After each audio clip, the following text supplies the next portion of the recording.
ご視聴ありがとうございます。ももかんと申します。今回は、モーニエはぶっちゃけどれぐらい優秀な研究者なのかについて話していこうかなと思います。私、実は大学で先生、助教をやってたことがありましてですね、研究会話についてはそれなりに触れてきたんでね、その視点から話していきたいなと思います。モーニエの理解度を上げる一助にしていただければ幸いです。今回は珍しく真面目に語っていこうと思います。では行きましょう。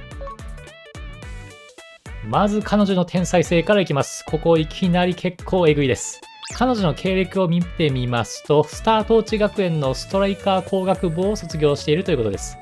で、卒業のテーマがありまして、そのテーマが目に留まって、彼女の研究と能力につながったっていう流れが読み取れるわけですね。ただですね、研究者になるって一般的には、まず大学に入ります。こちらはいわゆる大学受験をして入るところになります。で、そこを卒業した後に大学院というところに行きまして、修士、博士とコースを進んでいきます。この大学院を修了するにはおおむね5、6年かかります。そこで無事修了できましたら、ようやく研究者としてのキャリアが始まるという感じです。こちらね、どんな天才でも基本的には、この大学院で博士号を取ってから研究者としてキャリアが本格的に始まるというのが普通のルートです。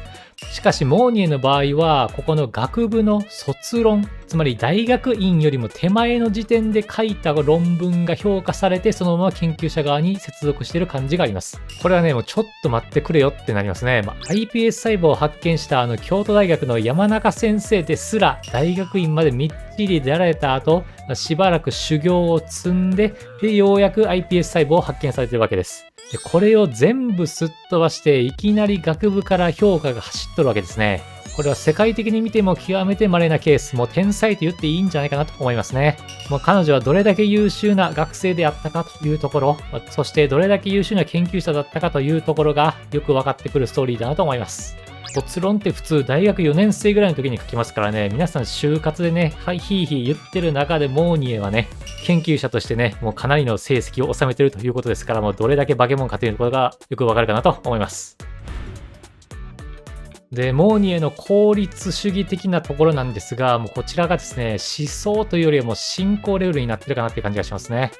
テキストにもある通り、鉱物をガッと混ぜて完全食みたいにして食っていると。一口で食べられるなら二口に分けないみたいな感じですね。胃袋にまで最適化かけてくるのはちょっと怖いなという感じもしますがも、しかしね、これ笑い話っぽく見えるんですが、マジで時間がない優秀な研究者ってね、たまにこういう方向やはり行くんですね。例えば有名なのは落合陽一先生ですね。彼はね、移動時間にカレーをね、ストローでチューチューしてたみたいな逸話があります。いや、そこまでやるかということを思うわけですけれども、できる人ってね、こういうことを平然とやって差を作っていくわけですね。でモーニエはそこが異常に強いですね。もう異常なほど効率に執着しているからこそ、優秀さの一員になってるのかなという感じがしますね。で、この動画見てらっしゃる方の中にもたくさんね、いや、仕事が忙しいのは当たり前やろと思ってる方もたくさんいらっしゃると思うんですね。それはね、全くもっておっしゃる通りなんですね。なんですが一方でですね、教授の場合はですね、ありとあらゆる雑用を押し付けられるんですね。私の知り合いのですね、名古屋大学の教授の方は、大学のトイレ掃除をどうするかっていうのを教授が集まって会議して決めてるっておっしゃってましたね。トイレ掃除もですね、大学の時間をね、より快適に過ごすために非常に重要な仕事ではあるんですが、教授が全員集まってやらないといけないことなのかって言われるとちょっと疑問が残るところでもありますしね。この辺の現実の厳しさというものをちょっと感じるところがありましたね。モーニエもこの後何らかの雑用がたくさん待ってるという状況かもしれませんからね。少しでも効率化して時間を稼ぎたいという発想になるのは仕方のないところかなと思います。また、モーニエの教育に対する距離感なんですけれども、ここがね、妙にリアルで刺さるポイントですね。私これ見た時ちょっとびっくりしましたね。それがよく見えてきたのがストーリーのこちらのシーンなんですね。学生と交流するのは授業の時だけに限るみたいなことをおっしゃってるわけですね。あんまり学生指導をやりたくねえよというタイプに見えます。教授ぐらいになってきますとね、自分の研究を1ミリでも進めたいわけですね。優秀な学生の相手だったらまあしてやってもいいけど、もう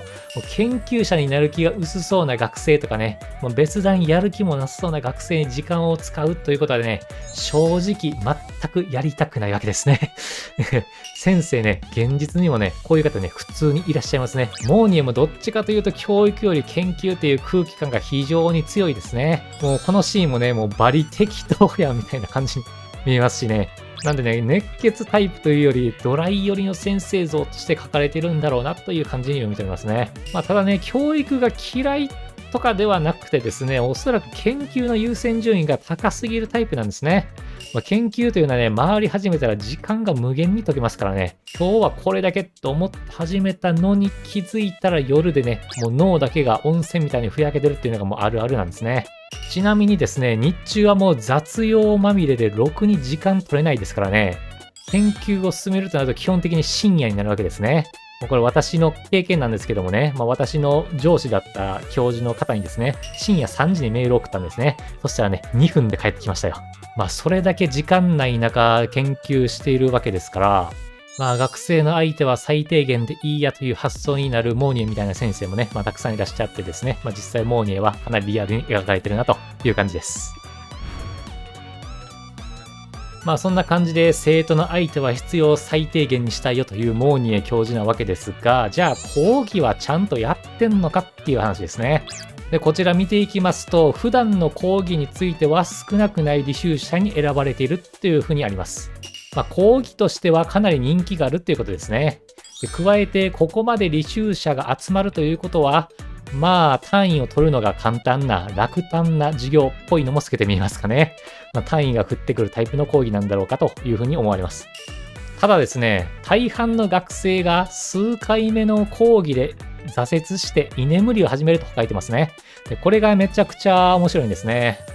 というふうに言いますのも、トップの研究者ってね、話がめちゃくちゃ上手いケースが多々あるんですね。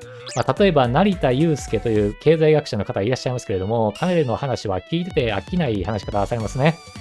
ただし一方で研究が強い人っていうのが話芸で上り詰めたパターンじゃないっていうこともありえますね。この描写からはモーニエは喋りで評価されてきた人じゃないっていうことが伺えます。ただし研究者として上り詰めるには論文というものを書かないといけないんですね。論文というのは何かと言いますと、こういう研究をしましたという報告書のようなものですね。こちらがですね、パッと見ただけでも読み気が失せるようなですね、超長文なわけですね。なんでこうした文章を書けないと成立しない職業ですから、言語能力が低いとは考えにくいんですね。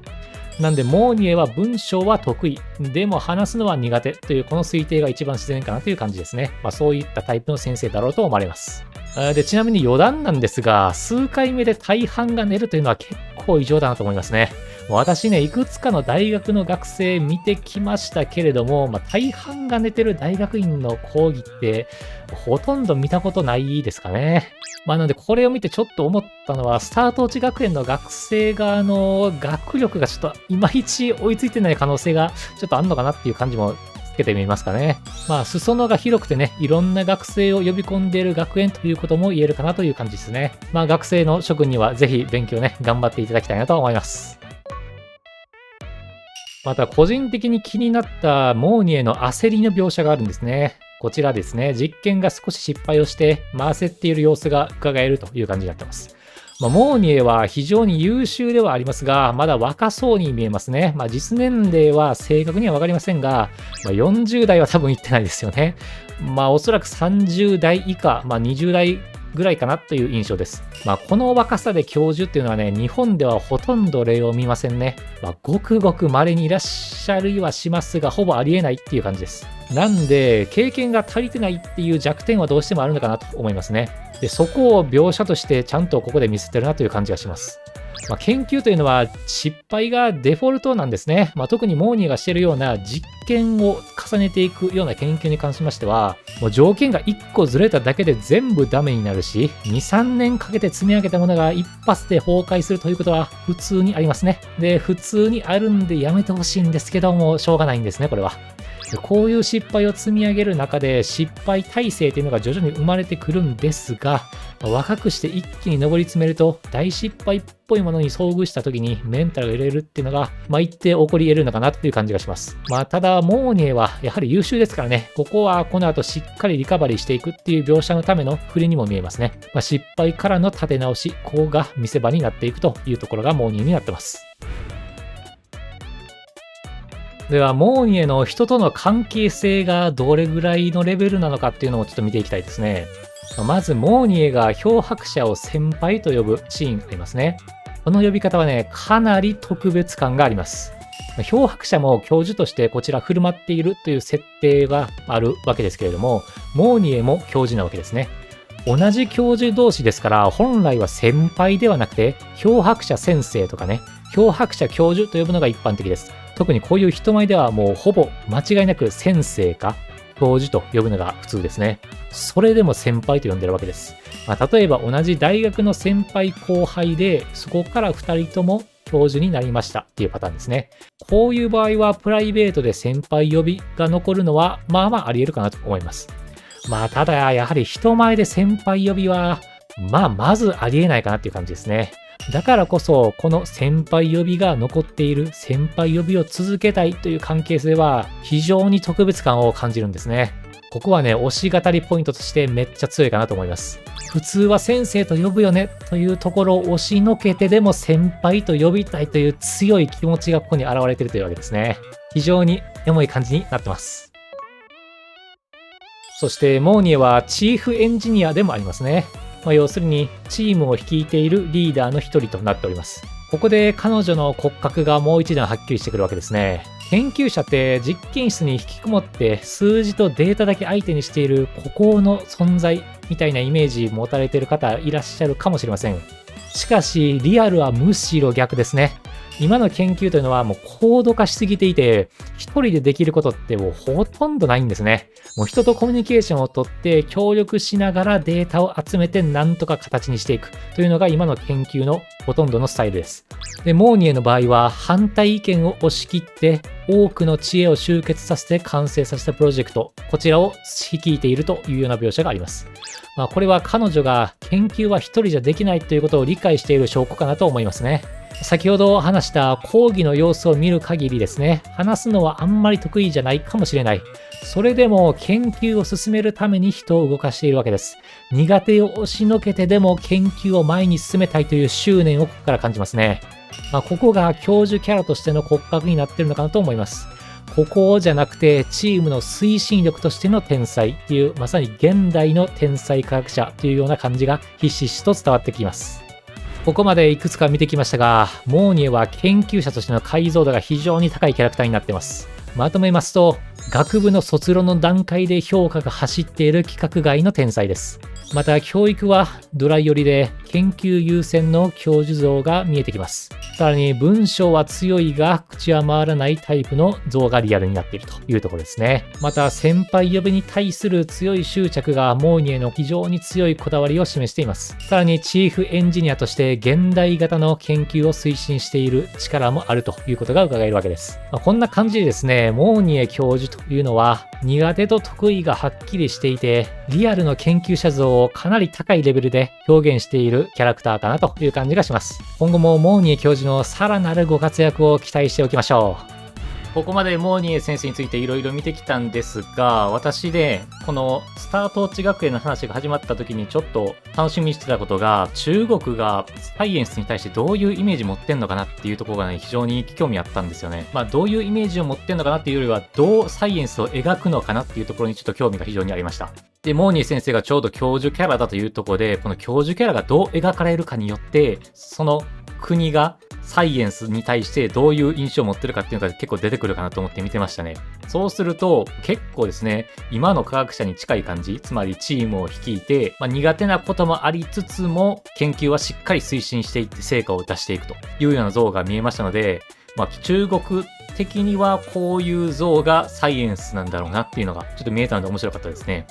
日本でも最近はドクターストーンみたいにですね、科学をかっこよく描いていこうという流れがだんだんできつつありますからね。私も女性キャラをね、いろいろと調べて科学に貢献していきたいなと思います。今後も学園ベースでいろんなキャラクターが出てくるというところですので、楽しみにしておきたいかなと思います。今後もここでしか得られない女性キャラクターの最新情報を提供します。見逃したくない方はチャンネル登録と高評価ぜひお願いします。あとコメントもお願いします。以上もかんでした。ではまた。